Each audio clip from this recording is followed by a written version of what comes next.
I'm Erica. Who's up for a game of Brain Drain? The rules to this one are very simple. Use every single part of your brain to get your team to guess the answers to the questions. You're my team! So you've got to guess the answers. That's your responsibility. Responsibility is showing you can be trusted with what is expected of you. Okay, this first question is knowledge-based. So you're going to need to use this part of your brain you use for intense thinking. What is 4 plus 4 plus 8 plus 8 minus 16? You have 10 seconds. Go!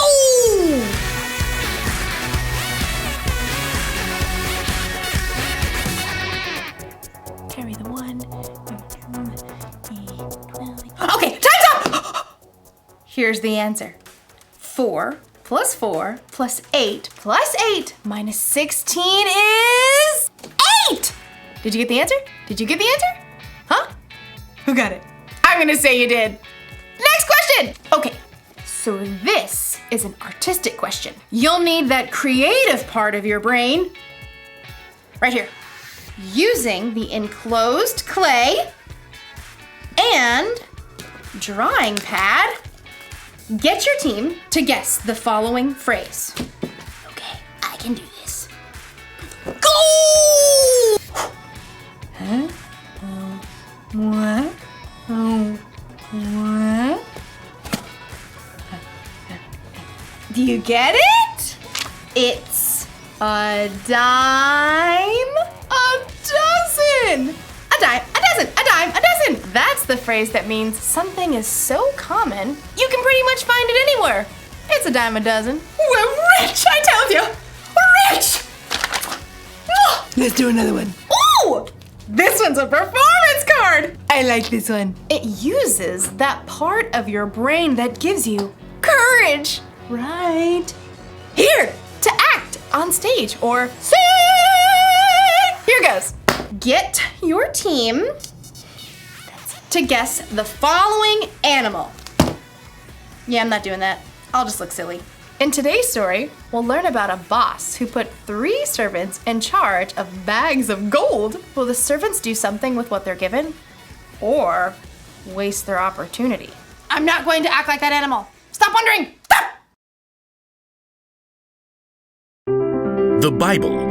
It's 66 books of history, stories, letters, and poetry that fit together to form God's one big story.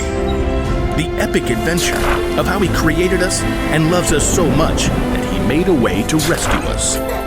As we travel through the Bible, from Genesis to Revelation, we discover people who met God and found their lives changed forever.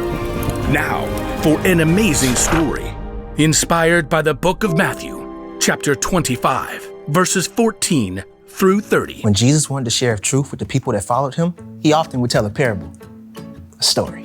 Here is what the kingdom of heaven will be like. These parables used everyday situations to help people think and understand God's truth for themselves. One day in Jerusalem, Jesus wanted to share a story with His followers. If He told that same story today, it might sound something like this. There once was a man who created the world's most amazing energy bar. Just one bite and I feel like I could leap tall buildings in a single bound. What is even in these? If I told you, I'd have to leave you stranded on top of Mount Everest. The man did such a good job of selling the energy bars, he soon became wealthy. Then one day, he got on a Zoom call with 3 of his top employees. Zane, Ren, Murray. Yes, sir. Right here. Murray, Says he's here. I don't hear him. start your audio, Murray. Oh, hey, just, I was finishing a movie. I've called you together for an important purpose. I'm going offline. You're what? Completely screen-free. I'm going to travel the world for a while. Hike Everest, cross the Sahara, dive down to the Mariana Trench, miles beneath the ocean, all fueled by my energy bar, of course. Dude, that is far out. Literally. The rich man had carefully studied his employees and knew what they can handle. While I'm gone, I'm leaving you in charge of my money. Zane, I'm sending you an encrypted key to access my gold account with 5,000 credits. Oh, excellent. Ren, here's an encrypted key to access my silver account with 2,000 credits. I'm on it. Murray, check your inbox for an encrypted key to my bronze account with 1,000 credits. That's it. That's it. I'm going off the grid. Immediately, Zane accessed the money from the gold account and put that money to work. He hired scientists and designers to create a suction shoe that would keep a rock climber from falling. I call it the fly shoe. The fly shoe sold as nearly as fast as the energy bar. Zane soon made his money back, and more. Ren, meanwhile, made excellent use of the money in the silver account. What does every adventurer need besides fuel and shoes? A friend. So Ren invented a robotic hamster that could travel anywhere an explorer can go, from the highest of mountains to the deepest ocean trench. Soon, robotic adventure hamsters sold as fast as toilet papers. So that left only Murray, who sat looking at the bronze account on his computer screen. Only 1,000? It's like he expects me to mess it up. Well, I'll show him. Ha! So Murray took the money out in coins and stashed them in a giant bag. Then late one night, dug a hole in his backyard, stashed the bag inside, and covered it right back up. Great. Now all I have to do is go back inside and watch Netflix. After a very long time, the rich man returned from the wilds. Ah, electricity, internet. I have returned to the grid. Please accept my meeting invite. Zane and Ren hopped on the call immediately. Murray took a little longer. Start your audio, Murray. Oh yeah, there it is. I'm excited to see how you've handled my money. Zane? Through sales of the fly shoe, I've added 5,000 more credits to your gold account. Well done, good and faithful employee. You've been faithful with a few things. I will put you in charge of many things. Come and share my happiness. Now, Ren. My adorable traveling robotic hamsters have earned 2,000 more credits for your silver account. Well done, good and faithful employee. You have been faithful with a few things. I will put you in charge of many things. Come and share my happiness. So, Murray. Yeah, hold on. Murray reached down and held up a muddy sack. He spilled the coins across the desk. How much is that? 1,000 credits. That's what I gave you. Yeah. Yeah, well, I knew you're a tough businessman. You make money even where you haven't worked for it. I didn't want you getting mad, so I just buried the money. See? It's all safe. Murray offered a weak smile, but instead of smiling back, the rich man went red in the face. You lazy man.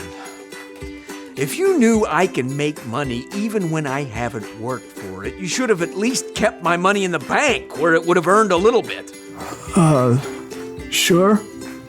The rich man turned to his personal assistant and ordered.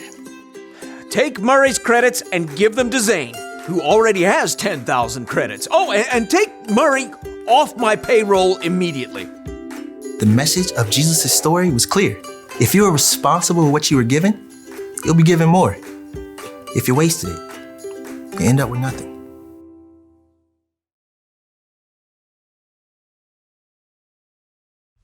When Jesus told the story about the boss and the 3 servants, I think it was really a story about you and me. God is like the boss in the story, and we're the ones he entrusted with bags of gold. Okay, so maybe God didn't actually give you a bunch of gold, but you have definitely been given something.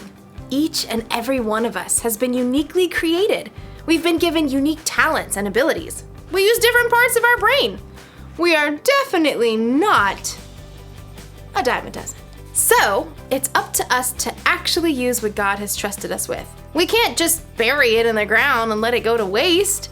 And I think it's even better if we use what He's given us to make a difference in the world, to love God, and to love other people. So here's the rule for life to remember today. Make the most of what you've been given.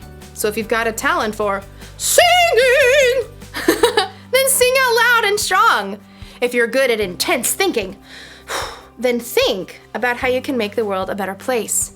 And if you happen to have the talent for acting like a wild animal, then let it out of its cage every once in a while, even if it makes you look silly. Did you get it? You're right. It was a zebra. See you next time. I'm kidding. It was an elephant. A really good elephant, too. I wonder what part of the brain that was. This one? This one? This one? This one? Definitely this one.